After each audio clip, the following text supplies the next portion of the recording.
And I figured if I could teach people how to make money, that they would stay. And as a result of that really happened, I have 16,000 licensed agents in my organization. And what would you say was a major setback that you faced earlier in your business, and how did you overcome it? Or, what did you do differently? And what lessons did you learn from that you'd love to share with us? well, I think the number one lesson I learned, that allowed me to really have the kind of success I've had. Hey, guys, Hector needs no introduction. I want to get right to it because we got a bunch of people that would like to ask Hector questions. And one of the reasons why, so maybe when I want to start with Rob and Candace Cool, because they're obviously, they're third generation to Hector. Hector knows who they are. They're near-term $1 million earners, and they live on the west coast of Canada, of course, on Vancouver Island, where I live. So we're in the further west part. So why don't we start from the west, and maybe we'll bounce over to the east and talk to Jimmy in a minute. So Rob and Candace, welcome. Good morning. What I think I'd like to hear the most is that because we weren't in Hector's hierarchy to begin with, we were able to get into after Hubert Humphrey. We were in his hierarchy for Rob. How many years were we in his hierarchy before we moved? Do you remember? Yeah, it was interesting. Being part of Hubert hierarchy, there was lots of show and not a lot of substance. There was lots of, you could probably describe Hubert as a character, not necessarily.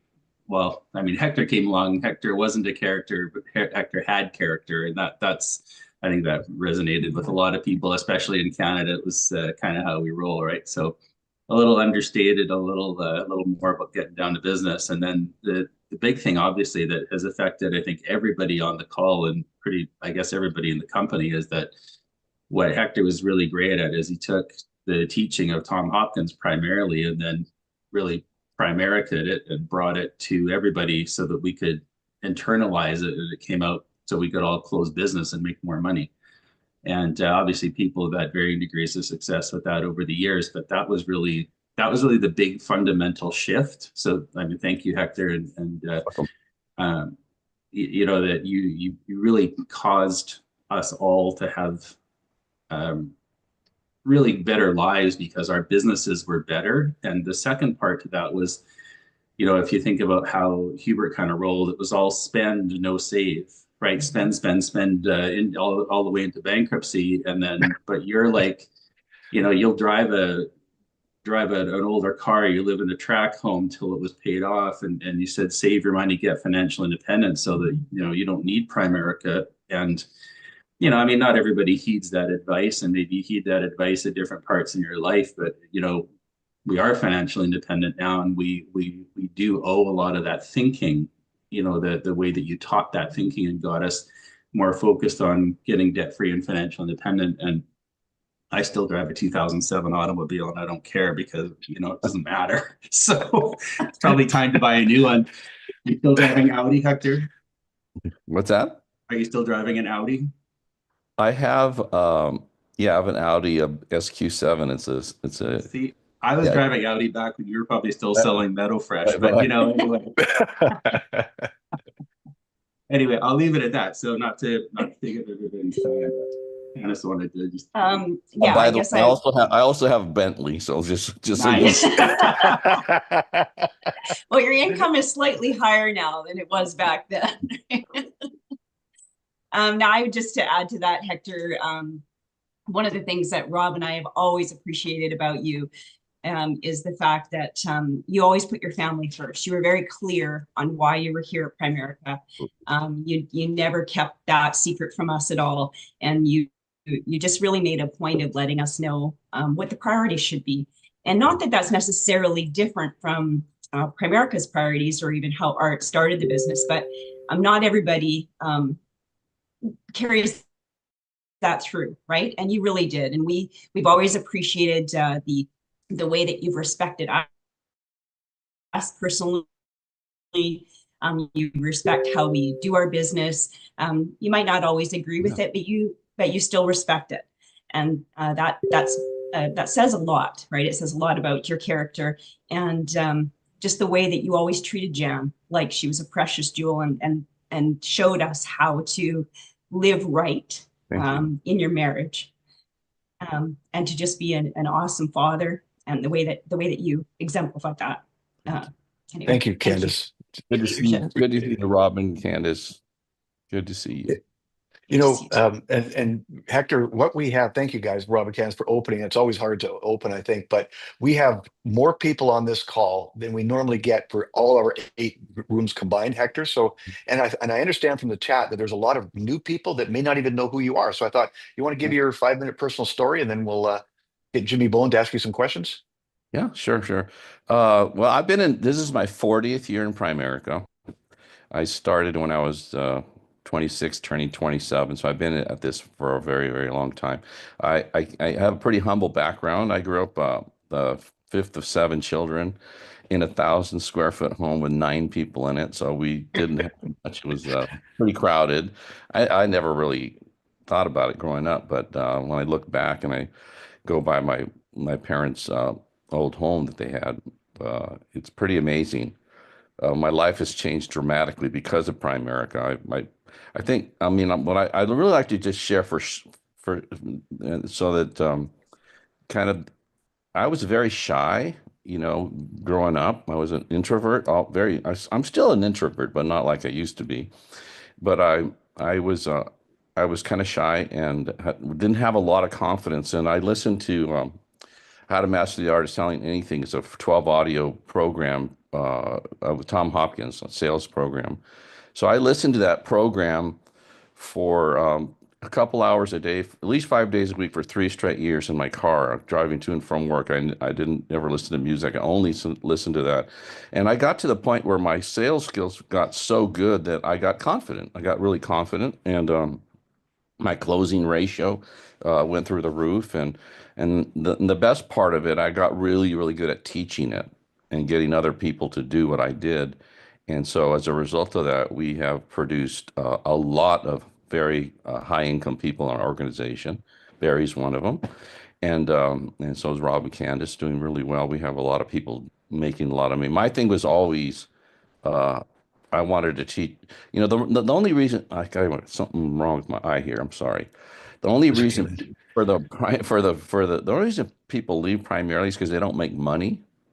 And I figured if I could teach people how to make money, that they would stay. And as a result of that, really happened. I have 16,000 licensed agents in my organization, and you can't build a business like that and retain people unless your people make money. So I think that's one of the messages I want to relate today, is that you need to learn how to make money, and you need to learn how to teach people to make money. So that was what I really focused on. I'm not a motivational guy, as you know. I'm not a rah-rah guy. I'm really big on teaching and getting people's skill levels up so that they can make money and they can stay in the business and they can help other people do that as well. So that's what I've always focused on doing. So, um, been at this thing a long time, and one of the things that's really great. I don't know why my eye is watering, but I apologize for. No, Uh, man, it's okay. One of the things that's been really fun about the business is watching other people succeed and start realizing their own dreams. I was talking to Barry. We had a nice conversation yesterday, but Barry has a great life. I mean, he does really, really well. He makes a lot of money, and but his life is really great. And I think that's one of the things that I really focused on. My number one thing. Uh, I mean, I have nice things. I have, 3 homes and all that kind of stuff. But the thing I really wanted was to have freedom and not have to do what I want to do when I want to do it, with whom I want to do it, in the fashion I want to do it. I think that's, for me, the big prize in Primerica is I created an enormous amount of freedom in my life. As a matter of fact, my wife Jan passed away a year ago, January, and she died of from breast cancer. And we were together from the time I was 17 to the time I was 67. So almost 50 years we had dated. We weren't married the whole time, but we were together a very long time. And so when she first was diagnosed with breast cancer, I was already financially independent. I was making a lot of money. And I decided that I was going to a lot of I stopped going to Primerica events and all that. I spent the next almost 20 years with my wife, taking care of her and traveling. In fact, we traveled to 70 countries over that period of time. We did, 4 of these around the world in the private jet tours and stuff. We did all kinds of amazing stuff. So no regrets at all. We've had an amazing life. And so I think that, and even during that time where I was kind of like checked out quite a bit, I think I made close to $60 million during that time, not working. So Mm. that's the kind of business you're involved in. I mean, that if you do it right, you build it right, you teach people how to sell and how to close and how to get results and get them to the point where they actually don't need you. That was always my focus. I wanted to get everybody on my team skill sets up to a point so that they didn't need me. And so that's allowed me to have an enormous amount of freedom. So the last 20 years I checked up, but we had an amazing life and I'm still made a lot of money and it's in this business is incredible if you do it right. If you get really good at it and you get really good at teaching, it's an incredible business. And there's nothing like having a lot of freedom.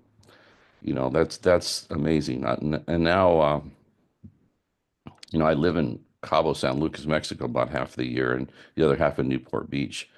And I have a home in Las Vegas as well. But I'm a kind of a weather snob. You know, Yeah, I yeah. live in places where the weather's really good all the time. So if it's not, then I go somewhere where it is. And so this has been an enormous, incredible ride here, this Primerica thing. And I think all of you need to really realize that this is a place where you can literally change yours and your family's life forever. And you need to really take that in and understand that and treat this business with the respect it deserves, where you take care of it and you grow it and you help other people. I mean, that's one of the things that I've always done. And, I'd like to see all of you do that. And all of you are capable of doing that. I mean, there's nobody on this call that's incapable. You're all capable, and you need to start looking. But the most important thing I think that has to happen for all of you is, and I think this is what I've been teaching anyways. If you become a professional salesperson, and nobody in Primerica talks about this, I don't understand how no one talks about it, because Yeah. it's the number one thing that makes the business easy and fun. If you become a professional salesperson and you teach your people to be professional salespeople, you're gonna number one, you're gonna create tremendous freedom in your life, but you're gonna help them become free as well. Like Barry and Rob and Candace are. So learn how to sell and learn how to teach how to sell, because the only reason you lose people is they don't make money, and the only reason they don't make money is because they can't close, they can't sell, they're not good at selling. So that anybody ignores that has always baffled me. I don't know how it's so clear to me that that's the number one thing you need to do, and nobody in Primerica talks about it. It's always like going, what's wrong with these people? Don't they see that that's the main way that you get there? But that's okay. As long as you get there, it doesn't really matter. So, Thanks, man. It's so true, because we were started full time in BC and a lot of the other countries, and we had to learn how to sell. But it was kind of embarrassing in the Humphrey environment. We had to recruit, and so thanks for teaching us. Thanks for allowing us to become professional salespeople.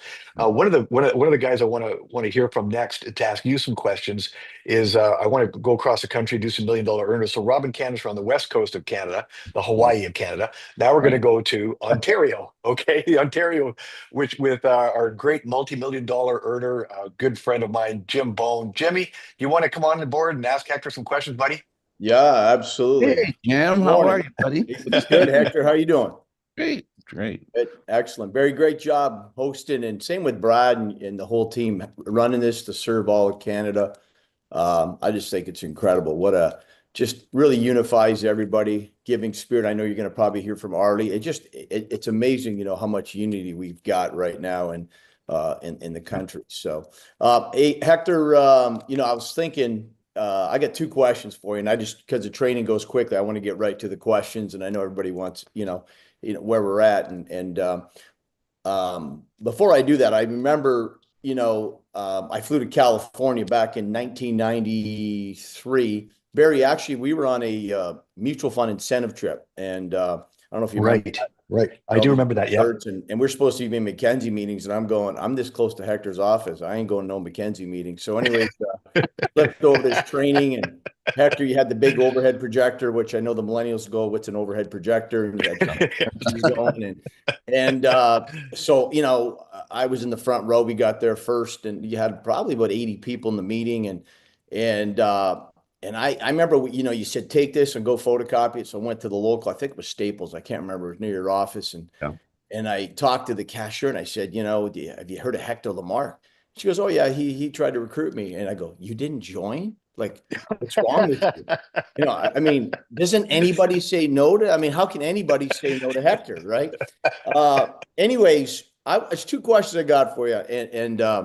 Hector, first one is this generation that's doing the business right now. So I'm saying, the guys that are, 35 today, I'm going to tell you, they are, when they're on, they're so efficient.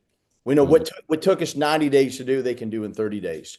But at the same time, when you're at your level of success and experience and insight, other than what you just said, them mastering the art of sales, what would you say is the biggest challenge of this next generation? Like, I don't know if would it be distractions? They got too many things, or how would you say that next generation, even though they're very efficient, what would you say is the greatest challenge with that next generation coming in our business?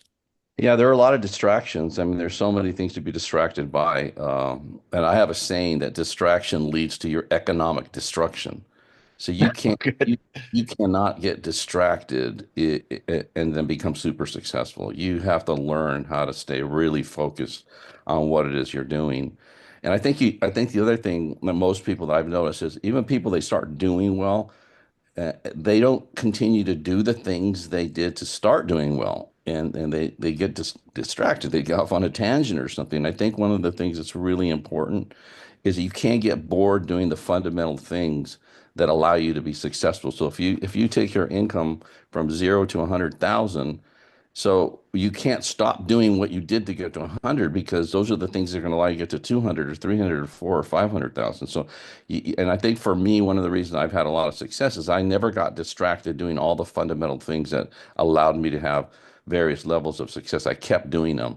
Even I didn't get bored, doing the fundamental things. And I think that's what happens to a lot of people because there's so many shiny things out there that distract people from what they're doing. But if you can stay focused, and if you look at all the great athletes, like a Tiger Woods, I'm a golfer, so I mean his level of focus on doing the fundamental things that allowed him to be a great golfer, he never let up on that for years and years and years.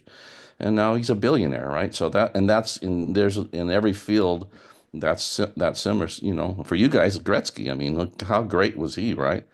And by the way, if you haven't read Gretzky's autobiography, it's one of the greatest autobiographies I've ever read. Yeah. You should read it, and you can see why he became what do they call it, the great one? I'm not sure. The great one. The great Yeah. one. Or Barry, isn't he the second great one now? Well, Ovechkin did outscore him, but he didn't out-assist him. So Gretzky is still the great one. Oh, okay. Yeah. Go Yeah. Canada, elbows up.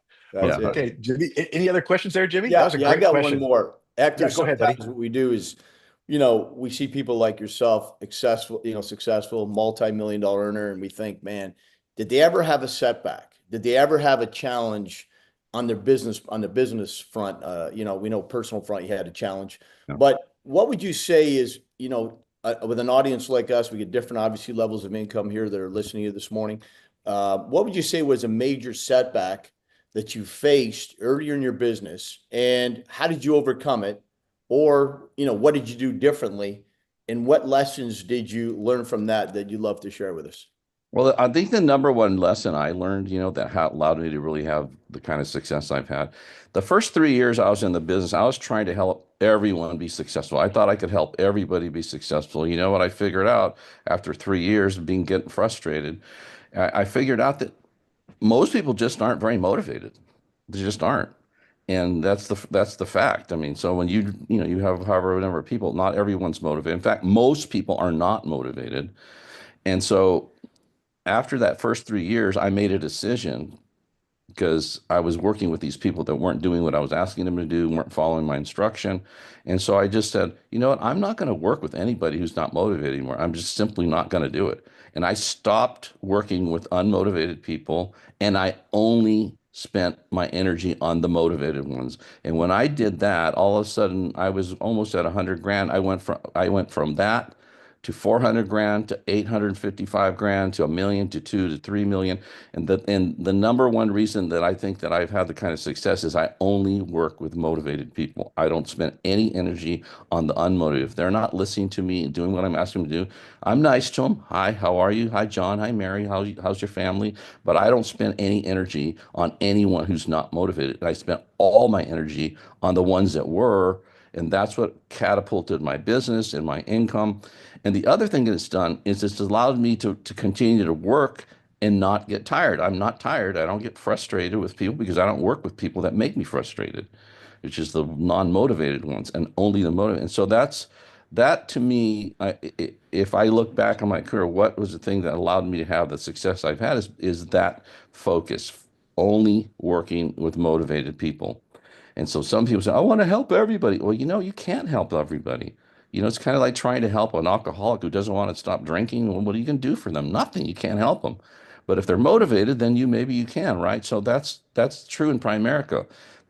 You look at your business. If I were you, I'd look at all your teammates and say who's the most motivated, and then I would start spending an enormous amount of time and energy with those people, coaching and teaching and making sure their skill sets are very high and they know what they're doing and they can close and they can recruit and they can train people and they know how to do things. So spend all your energy with the motivated, and I think your business will really take off and your income will, and theirs will too. So that's the thing that I did that I think made everything possible for me in Primerica. Wow. That's great. Those are great answers. Thanks for sharing, Hector. You're welcome. And thanks, Jimmy, for asking those questions. And Hector, thanks so much for that. I'm going to move on to, I'm going to go from Ontario. Well, actually, Jimmy, you in Florida or Ontario? Where are you? Ontario right now. Okay, so Jimmy's in Ontario, and now Mhm. we're going to come all the way back out to Alberta and Mhm. ask Gary Martin to share his story about Hector and ask Hector a couple of questions. Thanks, Jimmy. Good to see you, Jimmy. Hey Hector, how you doing, bud? I'm great. How are you? Good, good, Oh, good. by the way, Hector, I wanted to tell you, I found out that Gary in his place in Montana is 40 minutes away from where Dak lives. Oh, is that right? Your son, yeah, right, My Gary. son, my son Yeah. bought nine acres in Whitefish not too Yeah, long. beautiful part of the world. Beautiful part of the world. Sure is. I turn the clock back, and every time I hear your voice is the thing that gets me going more than anything, Hector. Back in the beginning, I started in the late 80s, just about the time you just mentioned where you you started working with only motivated people. Hmm. And my track record about the same time that you were going up was about the same as yours. And all of a sudden you just launched. Hmm. And I went down that same McKenzie meeting that you talked about, guys. And we sat in that little meeting that you had, Hector, and I heard you talking about that kind of stuff. And I thought, you are a jerk. Why would you only work with the motivated people? You are, Hector, you are. I went back home and I thought, what a loser. I'm not going to be like that. I'm not going to. And boom, you launched and I just flattened out. And I thought, what the heck? And so I was telling Doing Barry that. last night, my experience was I thought, okay, Hector was the guy that was moving back then. And I thought, okay, I'm going to do everything. I became a mini Hector. I I went to Hopkins a half a dozen times. I learned this, I learned that. I could close, I could get everything worked but the hair. I didn't get the hair like I mean, I was trying to do everything I could possibly do to be like, and then building began to happen. Yeah. And as I sat with you a couple of times in Mike Sharp's office, as a matter of fact, Mhm. and you talked about the basics, your seven fundamentals now, but something grabbed me back then. I asked you a question then. I just wonder where you'd be today with that same question. When you wake up in the morning, what are you thinking about? What do you do that puts you in a state that you can go out and attack every day? I think that the difference for most people is that they don't really know what they want, Gary. I mean, most people if you ask you, what do you want? Like, what do you want out of your business? What do you want out of your life? Most people don't really know. They're not clear about that. And so I think if you could get crystal clear about what you want, then every day you have a mission. You know what you need to do. So for me, I knew I wanted to get wealthy. I know I wanted to get financially independent. I know I wanted to have an amazing life.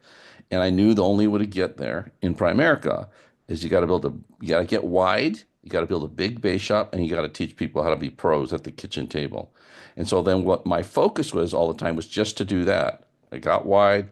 I got really good at teaching people. And like I said earlier, I only work with the motivated people, but I had a plan, I had a vision, I knew exactly what I wanted.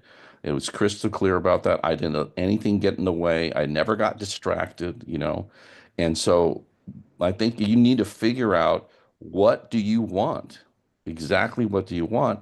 And in our life, money is how you get there. I mean, you know, a lot of people have a problem with making money. I don't have a problem with making money. I think I should make more money.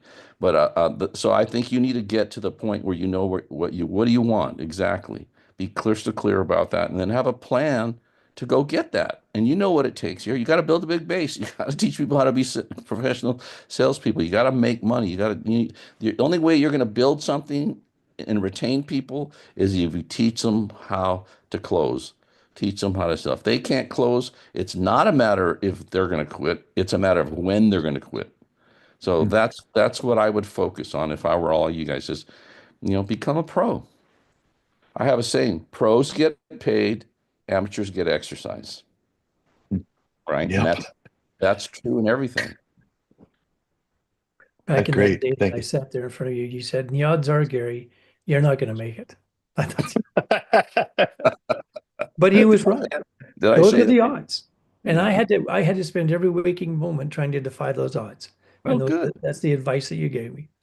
Um, so when distractions arrive, Hector, when they come along and they always come along, how did you how did you deal with it? How did you not succumb to that pressure? And sometimes our family is our reason, but sometimes we have to have our family sacrifice as well. We have to sacrifice. We all have to. How did you do that? How would you do it today? Well, it just comes back to what I just said. I knew what I wanted, and there was.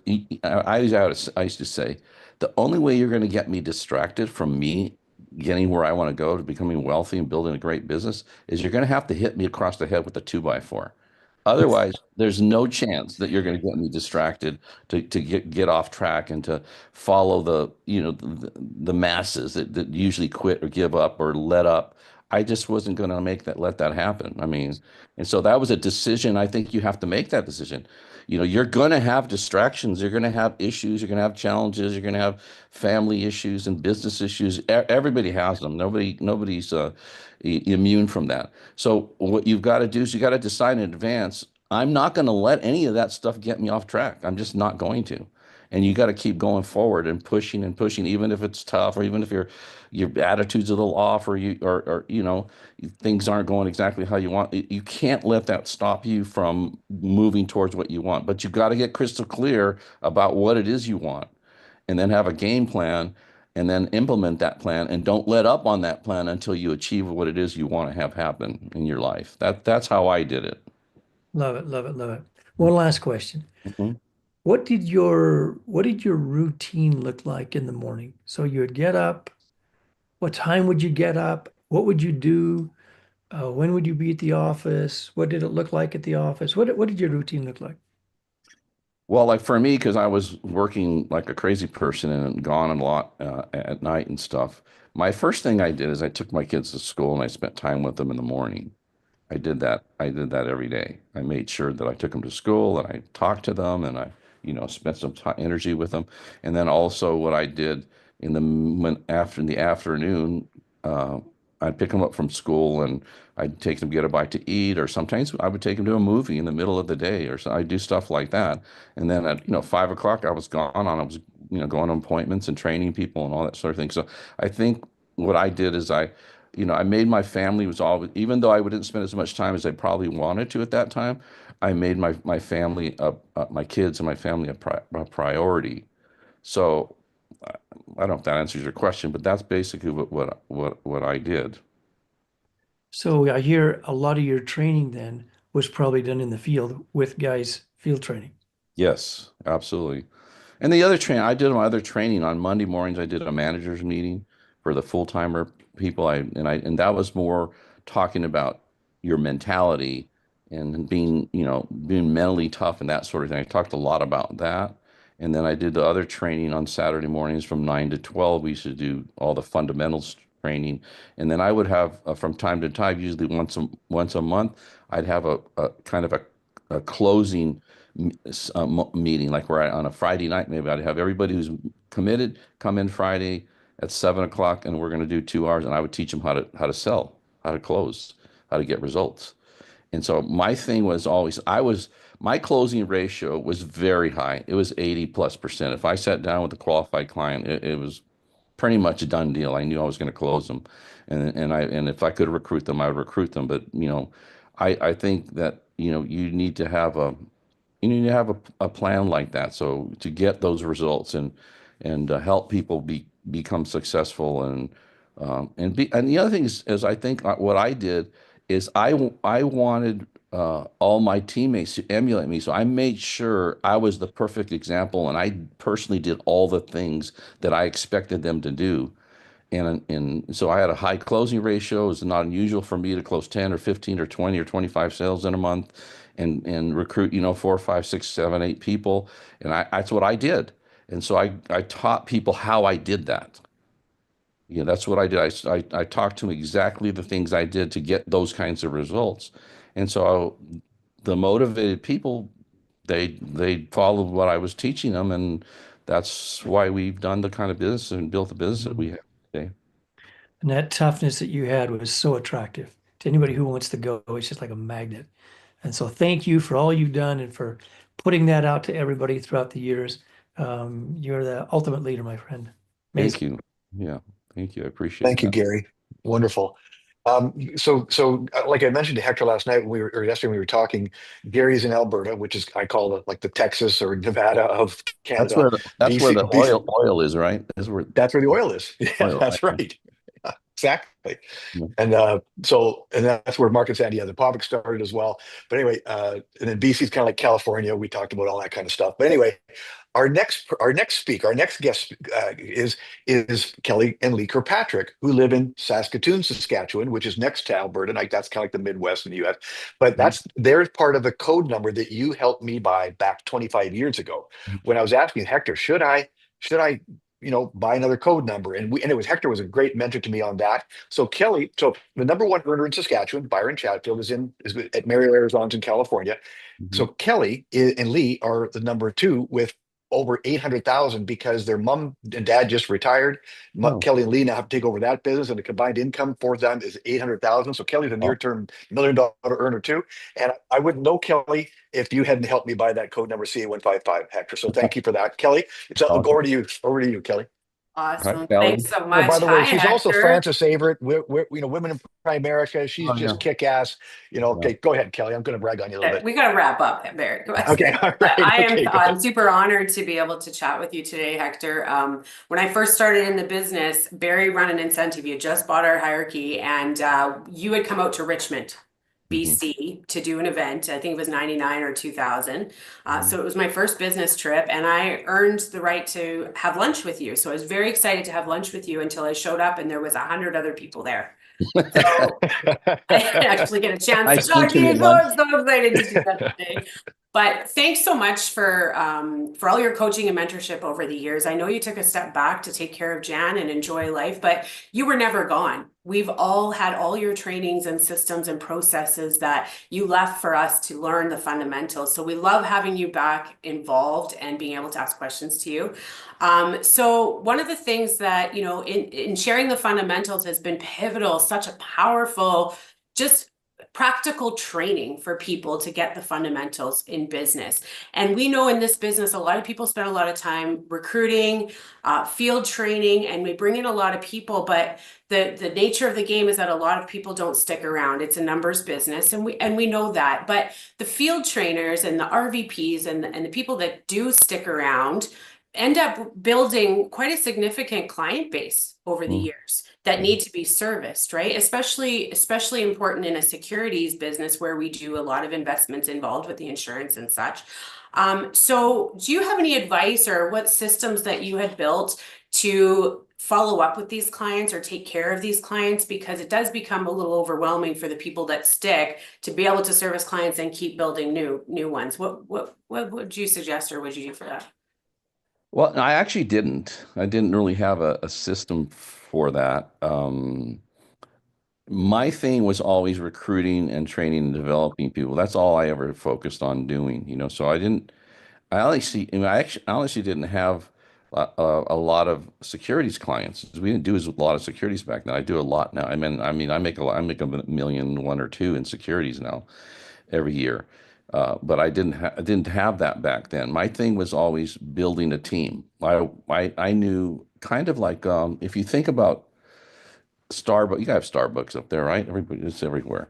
So, I mean, Starbucks is location oriented. They have massive number of locations all around the world now, and there's them like or McDonald's is the same thing. So that's what my focus on was developing a bunch of outlets, which means RVPs that had their own offices, and that's what I focused on, and developing people to become leaders and become RVPs because I don't know how many RVPs I have. I don't know, 400 or 500, a lot of them, but that was what I focused on doing. I want because I wanted to build a business that didn't need me involved in it at some point. One of the reasons that I was able to do what I did with Jan and spend time with her is because I had so many independent leaders that were really, really good that really didn't need me. I'm sure they liked to talk to me all, but they didn't need me to build their businesses. And I got their skill sets up to the point where they didn't need me, and that's allowed me to have a lot of freedom in my life. And so that's if I were you all building business, that's what I would be focused on is building RVPs, building teams, building people that are really, really good and independent of you. Because if you ever want to have a life, you got to teach people to be independent, to be able to function and grow and develop their teams without you physically being engaged in it. Right. I mean, so I'm always available on the phone to talk to people and stuff like that. But I didn't want, like, I haven't, like for, I don't know, 10, 15 years, I didn't go to a Primerica meeting. I didn't do anything. But my business, because the way I built it, and I taught people how to be, professional salespeople and how to build a big base and all that, they didn't need me to be there physically. I was always a phone call away. I could always talk to somebody, but I want to get to the point where I didn't need to be there physically. And so, Did you now reassign those clients then to other RVPs, other I people to take care of those clients after? I probably would. I mean, Made a lot, I'm sure, because yourself. your value is in developing people, not clients. That's where your real value is developing people. So I focus on developing people, and because there's only so much time in any given day, right, to deal with everything. So if you're spending a lot of time servicing your clients, and you need to do that, or you need to have somebody do it. I'm not saying not to do that, of course, but my main focus was developing, RVPs, teams, people that knew what they're doing and were really good. So I spent all my energy focused on those people that could become, RVPs and becoming and teaching them how to be a pro and how to be, how to build it correctly. So I don't know if that makes any sense to you. No, that helps for sure. And that's all I'm going to ask. I'm going to pass it on. There's a couple other people that want to talk to you. So thanks again for being on today. Really appreciate your Get to a time. million. You're so damn close. Get to a million. It doesn't count. And just to Kelly's point, one of the things I know from when there was things that I had complexities in the business in Canada, I would call Hector's team, Rob Holmes, Darlene, and who was the OSJ guy you had? The guy that passed away, Hector. What was his name again? Do you remember? Uh, oh my Yeah. goodness. Yeah. Because things got so heavily compliant in our world at some time when Joel Primerica came on board. Hector hired a compliance guy from Atlanta, that guy, and he became your compliance guy. And man, him and I talked a lot. He was a huge help to me. Right. Yeah. Well, But anyway, so you go ahead. Yeah. For one of the reasons I think I've had a lot of success is I'm very good at delegating, and I don't do anything that I could get somebody else to do it. So I Yeah. made sure I had people in place that even today, Rob and Darlene, Doug, it was Doug Sorchilla. Doug Yeah. Sorchilla. Oh yeah, Yeah, he sad for was him. He great. died. Yeah, You go know, ahead. Yeah. and he kept on saying he was going to retire, but he never retired. But unfortunately, he passed away. And but Rob and Darlene, who run my back, administrative part of my business, and they do it remotely. So I don't even ever see them, but we talk all the time.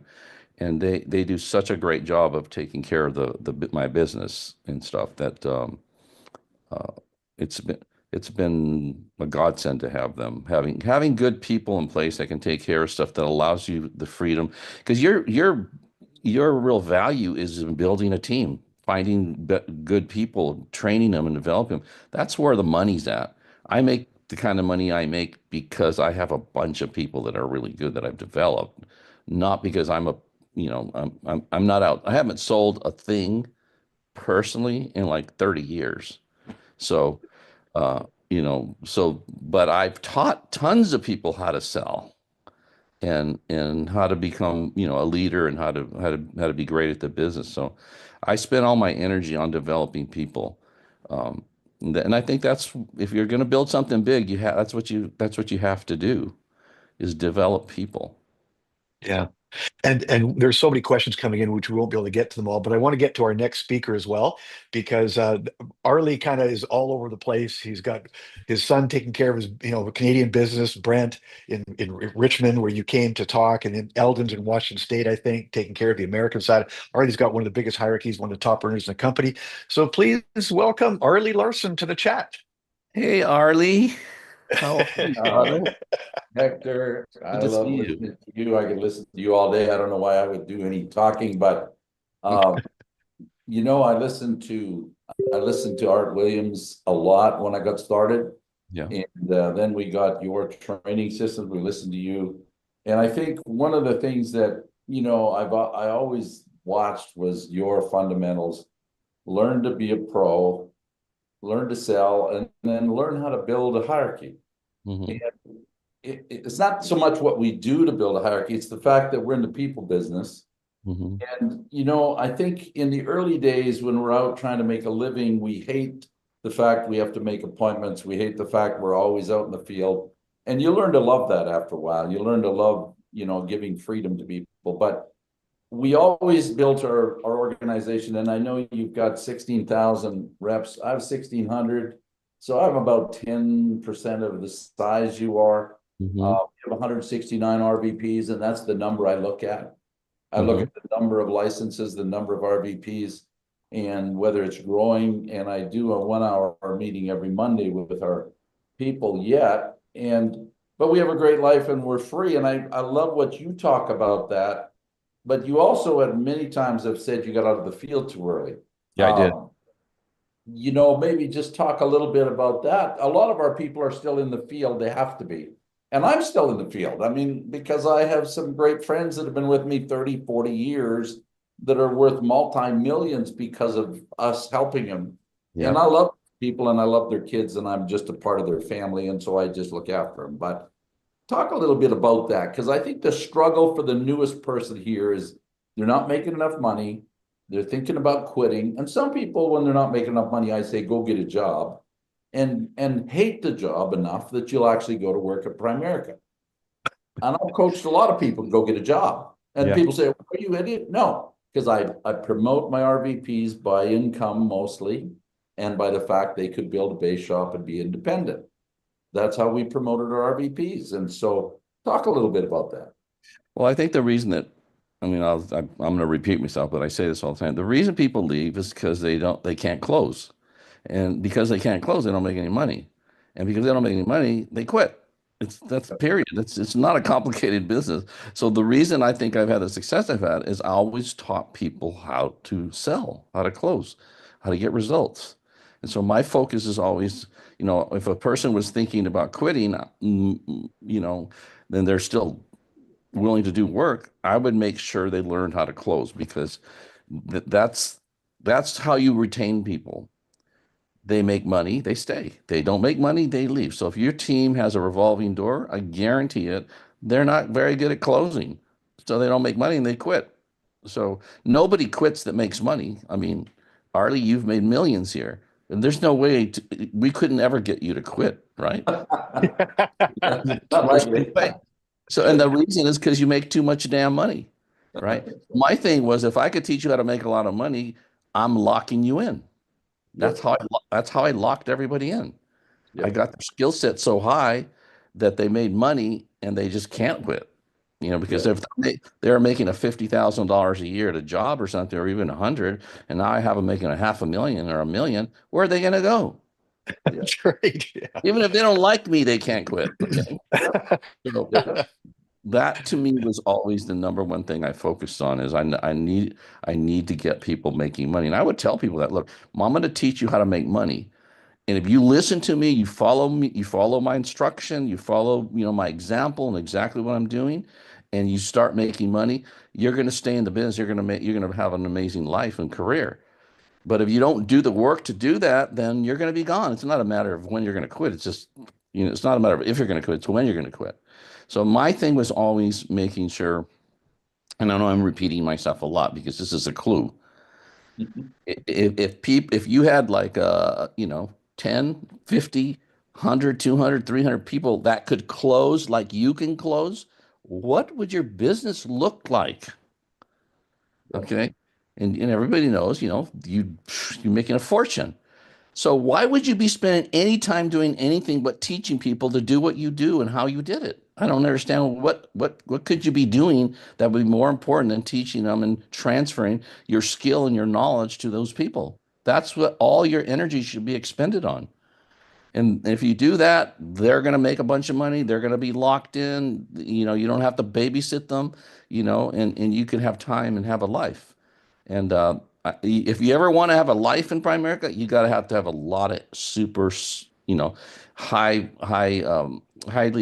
competent people that know what they're doing and they make money. That's how then you can travel and do what you want to do and enjoy your life and all that. That's what I've been able to do is I have so many people. I make money. I don't know. I make $10,000, $15,000 a day for years. I've been doing that. And so, that's what you can do here. And then you can have a life. My life is like, it's so good. It's embarrassing. Amazing because, I hired an attorney to work on an estate plan the other day, and he was apologizing because he charges $1,400 an hour. Mhm. And I said, well, I don't have to do what you do, and I make a lot more than that every hour. So he said, what? What?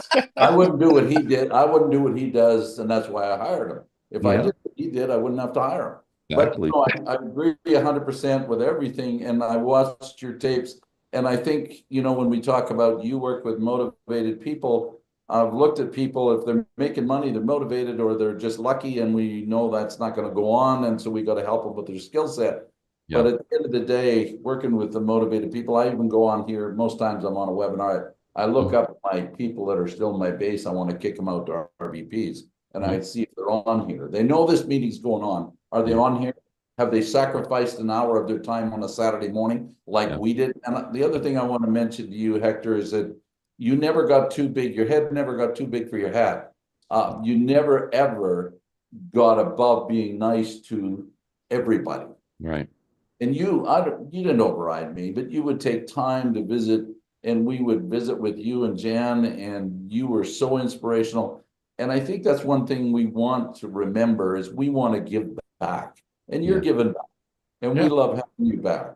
And we didn't hear a lot, but we knew what you were doing. And for 16, 20 years, you were taking care of the love of your life.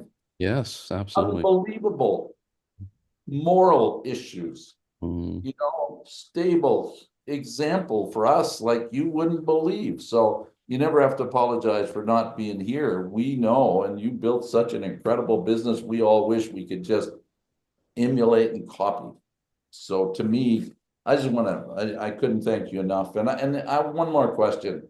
That is, we live in a Zoom world. I think it's a bit of a dangerous world. I agree. We get lazy and we think we can do Zoom. Maybe we need to get out there and shake the hands and look them in the eye and create more relationships. What do you think? I agree with that 100%. I mean, so people ask me, would you build a Zoom business? I think Zoom's fantastic, by the way. The fact that I can be here in Pasadena, California, and I'm on the phone, I'm lying in bed right now, so I'm talking to you guys, and hopefully, imparting some wisdom that can help you be successful. I think that Zoom has a place. It's very, very good, but I think you also have to be in front of the people. You have to be able to, shake their hand, give them a hug, let them know that you care about them. I think it's very important that people know that you care about them and you want them to be successful, and you're here to help them get there, to mentor them and teach them whatever. So I think that's important to do that as well. And I think that's that I think building a big, I don't know where all y'all at, but I mean, my focus is always on building a big base shop. I mean, that's what will set you free in Primerica, is that's where you promote RVPs, and RVPs are that make money are what allow you to have security in your business and stuff like that. So that's yeah, you need to be around your people too from time to time.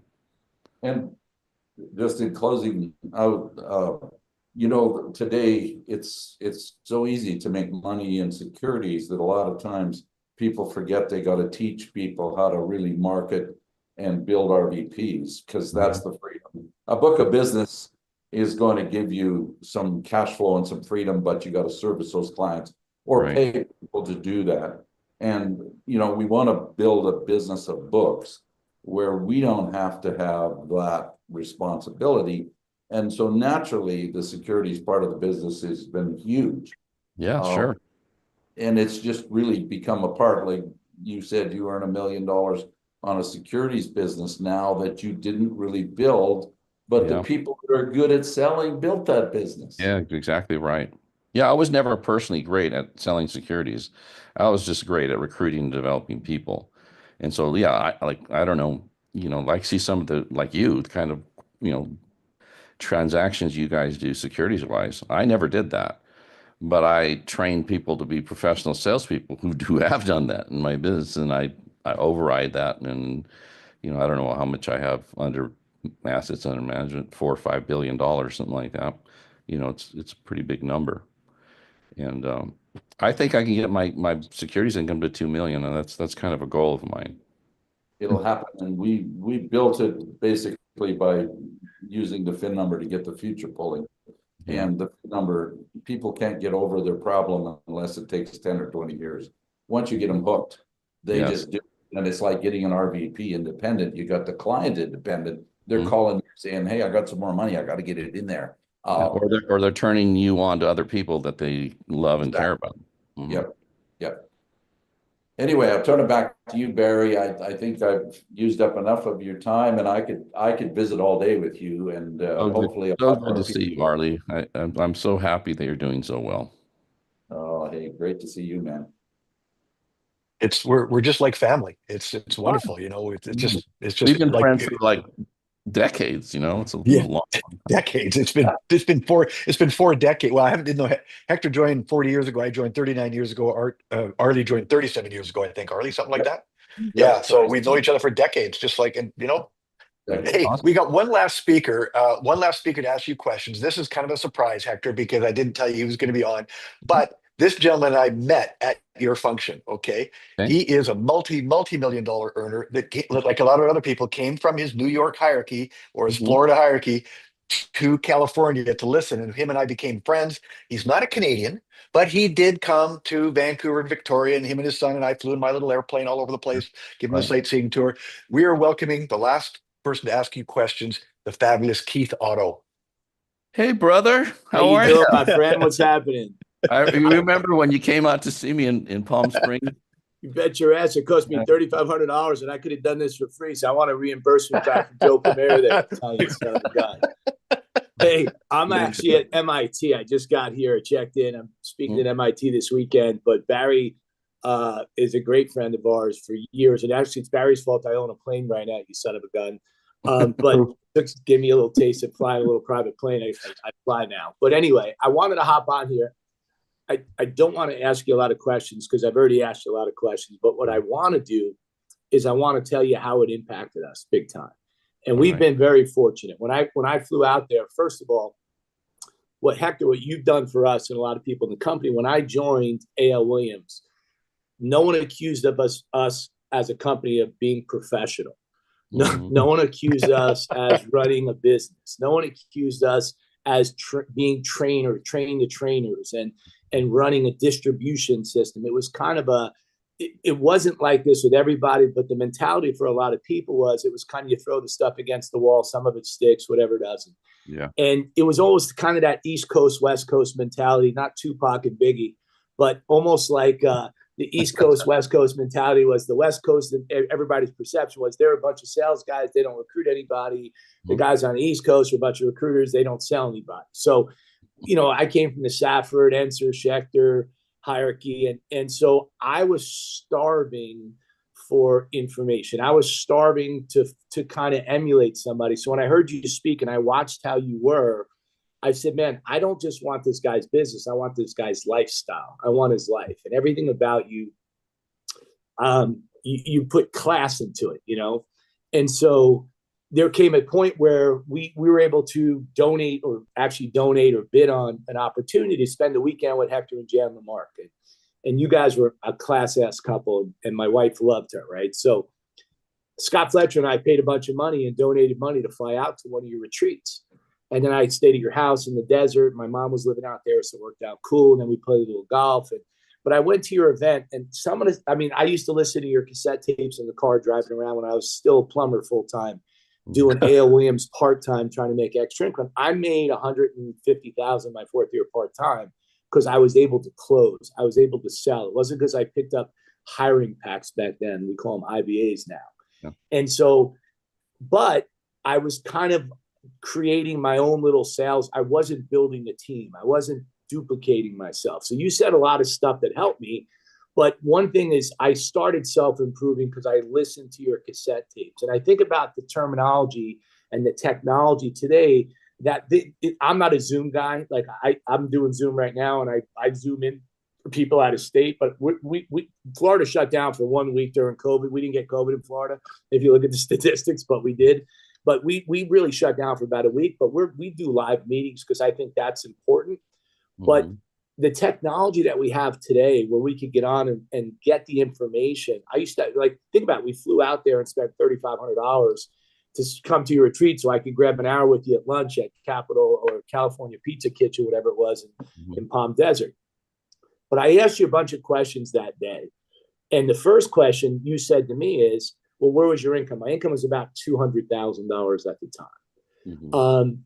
And you said to me, well, that's good. You're making some money, but who do you have on your team, Keith, that is as good as you? That can, in my perception was, if I sat down with my uncle who had a bunch of money, or somebody was spending $8,000 on a whole act polish, or somebody who had a net worth of over $500,000, $1 million, who would you say? I said, Hector, I could do that all day long. You said, okay, who on your team do you have? I said, I got a ton of guys. And then I started going, oh shit, there's no way I'd send this guy.